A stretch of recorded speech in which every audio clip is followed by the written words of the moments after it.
후쿠시마 오염수 시찰단이 어제 원전 내부를 처음으로 확인한 가운데 실효성을 두고 여전히 논란이 계속되고 있습니다. 우리 시찰단이 어떤 성과를 갖고 올 수 있을지 서균열 서울대 원자핵공학과 명예교수와 함께 자세한 이야기 나눠보겠습니다. 교수님 어서 오십시오. 네, 반갑습니다. 예, 자 먼저 시찰단의 실효성을 두고 논란이 좀 있어서요. 이 부분부터 좀 짚어보겠습니다. 뭐 정치권에서는 이게 뭐 그냥 시찰이냐 검증이냐를 두고 논란이 이어지고 있고 5박 6일의 일정이지만 실제로는 2박 3일의 일정이다라는 평가도 좀 나오고 있어서요. 네. 어떻게 평가하십니까? 네, 왔다 갔다 빼면 그렇게 되는 거고요. 예. 근데 일단 이건 처음부터 시찰도 아니고 더욱이 검증은 아니고 시간적으로 볼 때도 그러니까 가서 설명을 듣고 오는 거라고 보시면 되고 예. 우리가 그 필요 이상으로 큰 기대를 갖지 않는 게 좋습니다. 왜냐하면 어차피 그 태생적으로 그리고 구조적으로 우리가 얻을 수 있는 게 아주 제한적이에요. 그러니까 예.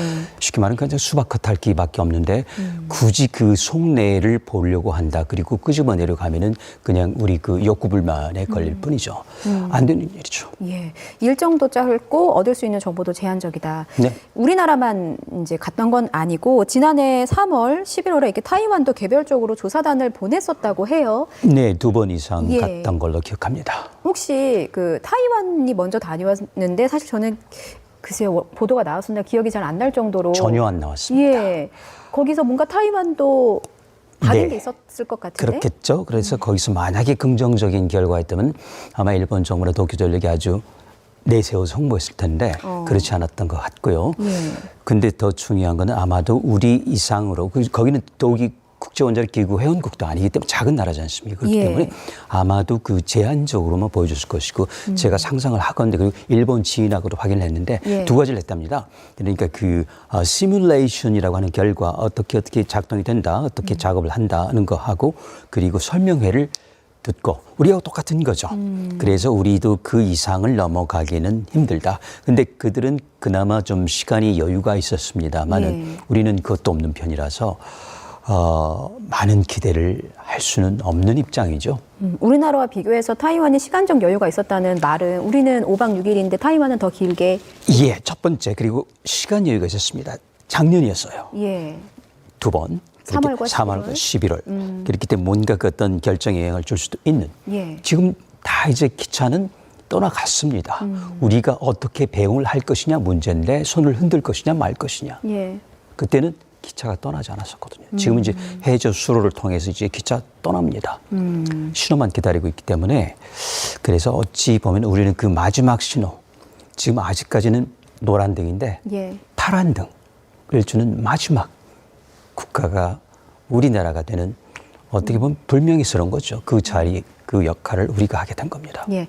네, 국민적인 우려가 있고 그런 부분을 좀 불식시키기 위해서라도 우리 시찰단이 간 건데 어제 저도 저녁에 이제 6국기 시찰단장의 브리핑을 들었습니다. 네. 들었더니 알프스와 K4 탱크를 중점적으로 들여다봤다라는 내용이 있었습니다. 그리고 보려고 했던 부분은 다 봤다라는 워딩도 있어서요. 일정 중에 사실 핵심적으로 꼽혔던 부분이었는데 여기서 우리 시찰단은 어떤 부분을 확인을 했고 어떤 부분을 확인해야만 했습니까? 그러니까요. 알프스 본군 좋은데 알프스 3개 있다는 걸 아시겠죠? 자, 그중에 어떤 걸 봤는지 그리고 두 번째로는요. 이게 똑같습니다. 수박 겉핥기가 아니고 안에 그 들어가 있는 필터, 이온 교환 수지, 뭐 전기 분해 장치가 있었던 이런 것들을 뜯어봤어야 되는데 그건 안 됐겠죠. 그렇다면은 대안은 있습니다. 이거를 공급한 아마도 히다치라는 회사가 있을 텐데 거기 가서 최소한 제작 사양, 스펙이라고 하지 않습니까? 여기에 대한 확인을 했었어야 됩니다. 일단 육안으로 보면은 되게 어느 정도 성능인지 그리고 이게 실제 돌아갈 때 그 효능이 얼만큼 될 건지를 간접적인 판단을 할 수가 있어요. 육안으로 봐도 어느 정도 판단할 수 있습니까? 그렇죠. 그 어느 정도 촘촘한지 그러면 이걸 가지고 지금 같은 방사성 오염수만 나오는 여러 가지 불순물이 있지 않습니까? 진흙, 모래, 뭐 소금 또 저기 해결류, 잔해 이게 끼기 때문에 그 필터가 굉장히 금방 성능을 잃게 되죠. 자, 그랬을 때 어느 정도까지 버틸 수 있을지를 간접적으로 판단할 수 있는데 아마 그거는 전혀 보지 않았을 겁니다. 생각도 하지 않았고요. 그래서 이제 많이 아쉽죠. 물론 했다고 해도 아마도 도쿄전력이 보여줬을까? 거기까지 인도를 했을까? 그건 또 다음 문제죠. 예. 잠시 설명을 드리면 이제 일본의 방류 계획을 보면 원전 오염수가 있으면 이거를 알프스라는 기계에 넣어서 네. 방사성 물질을 분류해서 뭐 지울 거 지우고 이렇게 처리를 해서 그다음에 K4라는 그 탱크에 보냅니다. 맞습니다. 근데 이 탱크에서 뭐 바닷물도 섞고 어떻게 하면서 네, 농도를 네. 좀 희석하는 게 바로 K4 탱크예요. 거기서는 섞지는 않고요. 예. 수조로 가져온 다음에 수조로 거기서 가져와서. 이제 바닷물을 뭐 처음에는 100배로 한다고 했다가 예. 제가 보냈던 숫자가 굉장히 크다는 걸 알았던 것 같습니다. 2억 7천만 그랬더니 이제 10배로 줄어서 어쨌든 간에 그 수조가 따로 있습니다. 거기서 예. 이제 섞고 거기서 진짜 마지막 교반을 하게 되는 것이죠. 예. 지금 저희가 그래픽으로 나가고 있습니다. 그래서 네. 어제 우리 시찰단이 본 게 저 알프스라는 다핵종 제거 설비 그리고 K4 탱크군을 이제 본 건데 지금 보시다시피 K4 탱크군은 이제 방류 전에 오염수를 저장을 해 두는 것이거든요. 근데 이 네. 시설을 어떻게 확인할 것인가를 두고 사실은 일본 정부가 우리 정부가 막판까지 협상을 벌였다고 해요. 이유가 있습니까? 왜냐면요. 사실 이거는 일본 정부 말대로 도쿄전력이겠죠. 예. 정확히 제가 됐고 삼중수소만 있다 하면은 접근이 가능해야 됩니다. 예. 그런데 얼핏 제가 듣기로는 접근하기에는 방사능이 많이 나오고 있다. 어떤 비슷한 그 뭐냐면은 아직 존재한다는 거죠. 실제 알프스를 다시 한번 거쳤을 텐데 그리고 거기 있는 부지 있는 물 중 가장 깨끗한 물일 텐데도 접근이 안 된다는 거는 그러면 우리가 간접적으로 아직 위험 수준이라는 걸 느낄 수가 있는 거죠. 그러니까 접근이 가능해야 돼요. 삼중수소만 있다면 탄소 14만 남아 있다면 근데 나머지 62개 근데 정확히 말씀드리면요 62개 전부가 아니고 300개가 넘어요. 그러니까 나머지 그 300개 중에서 뭐가 얼마만큼 남아 있는지 도쿄전력도 아직 파악이 안 됐다는 것이죠. 중요한 부분이 이제 이번 시찰단의 한계점으로 꼽혔던 부분이 이제 시료 채취가 안 된다라는 그건 부분이었잖아요. 처음부터 안 되는 거였었는데 예. 그렇게 졸라봤자 주겠습니까? 안 주죠. 그래서 일본의 주장은 이제 그 국제 원자력 기구 IAEA에서 이미 오염수 시료를 이제 분석을 하고 있다. 그렇기 때문에 그 자료를 보면 되는 것이 아니냐라는 것이었거든요.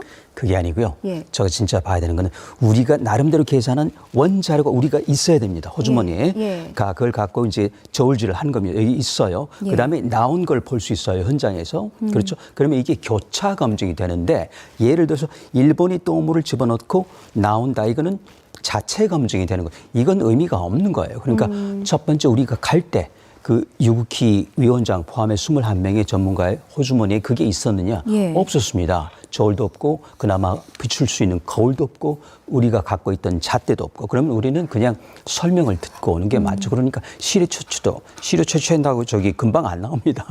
최소한 보름 걸려요. 그리고 아주 고해상도 장비가 필요한데 그것도 못 가져갔잖아요. 그렇죠? 예. 일본 장비를 쓰면 안 되고 빌려주지 않을 겁니다. 국가 보안 시설이기 때문에요. 그래서 예. 그런 제한적인 부분이 애시당초 원초적으로 있었다는 것이죠.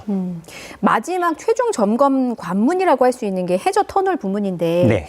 이 해저 터널을 포함해서 오염수 배출 설비를 사실 직접 점검하겠다는 게 이제 우리 측의 요청이었는데 일본은 그렇죠. 거절을 했거든요. 그렇죠. 처음에는 이제 공사가 마무리되지 않았다. 그렇지만 실제로는요. 그쪽 앞바다는 상당 수준 오염이 이미 돼 있습니다. 그렇기 때문에 접근이 안 되는 거예요. 그래서 그 배수구의 마지막 부분, 터널이라고 하는 거 있죠. 배수구를 만들 때 굉장히 고초를 겪었습니다. 공사 지연이 되면서 그 이유는 오염 정도가 심각하다. 그러니까 가지 않은 게 좋죠. 우리 국민의 입장에서는 사실 가장 우려되는 부분이 이제 그 방사능 오염수가 이제 배출이 되고 네. 이 부분을 우리 인체에게 미해한 영향을 끼칠까를 이제 우려하고 이 우려하는 부분을 불식시키기 위한 그렇죠. 그런 설명이 필요한 부분인 거잖아요. 그렇죠. 그런데 이제 아직 그 원전 시찰단의 일정이 끝나지도 않았는데도 네. 일본의 노무라 데스로 농림수산상이 이제 기자회견에서 우리 수산물의 그 일본산 수산물의 수입자를 직접 거론하기도 했습니다. 네. 이제 일정도 아직 안 끝났는데 이거 일각에서는 이제 국내에서 일본의 명분 주기가 아니냐라는 비판이 있었거든요. 그런데 이 말씀은 여기 시찰단 이야기 있기 전에 예. 기시다 총리도 그랬고 한번 뒤져보세요. 미리 전부 그 차원에서 우리는 그 일본의 마지막 각본이죠. 미국은 동조했습니다. 국제원자력기구 바로 동조하고 있습니다. 거기는 예. 과학적인 기구가 아니기 때문에 그럼 마지막 필요한 게 우리가 가장 지금 목소리 높이지 않습니까? 중국도 지금 사실은 하는 게 하나도 없어요. 예. 이 마지막 시끄러운 부분을 잠재우는 것이죠. 그러면 이제 공식적으로 수입 제한 수입 금지 제한 조치 풀어달라고 할 것이고 그때 우리는 정말 어디 기댈 데가 없습니다. 왜냐하면 우리 전문가 집단이 가서 무인을 하고 올 것이 여기서 과연 방류하면 안 돼라는 그런 결정적인 단서를 잡을 원초적인 근거가 없는 거예요. 그 기회가 주어지지 않았습니다. 우리는 뜰 수도 없잖아요. 예. 그리고 직접 가서 넙치 잡아올 수도 없고 어패로 가져올 수도 없습니다. 그런 상황에서는 우리는 원초적으로 할 수 없는 입장에서 갔고 그리고 아마 오늘 또 결과를 지켜봐야 되겠지만 그냥 또 빈손으로 오는 것이고 그리고 아마도 정부 차원에서는 뭔가 국민께 송구스러운 마음도 있고 그러니까 뭔가 말씀을 주시겠지만 그냥 공허한 메아리죠. 아무런 의미가 없는 맹탕. 그렇게 생각하시면 돼요. 예, 시간이 좀 많지 않다는 점이 굉장히 아쉬운 대목으로 꼽히고요. 네, 일본 정부는 이제 우리나라 시찰단의 결론과는 상관없이 올 여름에 후쿠시마 오염수 방류를 강행할 방침을 이미 밝힌 바 있죠. 네. 네, 그리고 IAEA의 최종 검증 보고서가 다음 달에 나올 예정이라고 합니다. 혹시 기존과는 조금 다른 결과가 나올 가능성은 있는 것인지? 0입니다. 안 나와요. 아예 없는. 왜냐하면 예. 국제원자력기구에는 이러한 대형 사고에 대비한 어떠한 지침도 없습니다. 그냥 보통 운전에서 나왔던 것처럼 양만 늘려 이건 차원이 다른 이건 사고 원전 여기에 대한 애시당초부터 지침이나 대책이 없었어요. 그렇기 때문에 우리가 그걸 기대하는 것 자체는 원천적으로 잘못된 것이죠. 유국희 단장이 필요한 자료를 요청했다고 하는데 그러면 일본이 각본대로 흘러가게 되면 우리가 네. 자료를 요청한다고 해도 일본이 자료를 좀 늦게 준다거나 혹은 네. 자료를 받는다고 해도 거기 분석하는데 시간을 고려하면 네. 굉장히 타이트하다. 그렇죠. 예. 그리고 일본은요. 방류하는데 예를 340억 원이라면 거기에 10배 넘는 돈을 이미 투자해버렸습니다. 그 해저턴 왜 했겠습니까? 예. 만약에 그런 의도가 있었다면 그건 일단 멈췄겠죠. 그리고 들었겠죠. 그렇지 않습니까? 근데 예. 이거는 그냥 국제원자력기구 최종 보고서 나오기도 전에 다 뚫어버렸어요. 기차는 떠나가는 거라니까요. 예. 못 잡아요. 알겠습니다. 우려되는 부분을 함께 짚어봤습니다. 저희가 앞서 자막으로 경찰이 박지원과 서은정 국정원장의 자택을 압수수색했다는 속보를 전해드렸습니다. 취업 청탁 의혹과 관련한 압수수색인데 이 자막과 관련한 소식은 이어지는 뉴스에서 전해드리고요. 서균열 서울대 원자핵공학과 명예교수와 함께 나눈 이야기 여기서 마무리해야 되겠습니다. 교수님 말씀 잘 들었습니다. 네.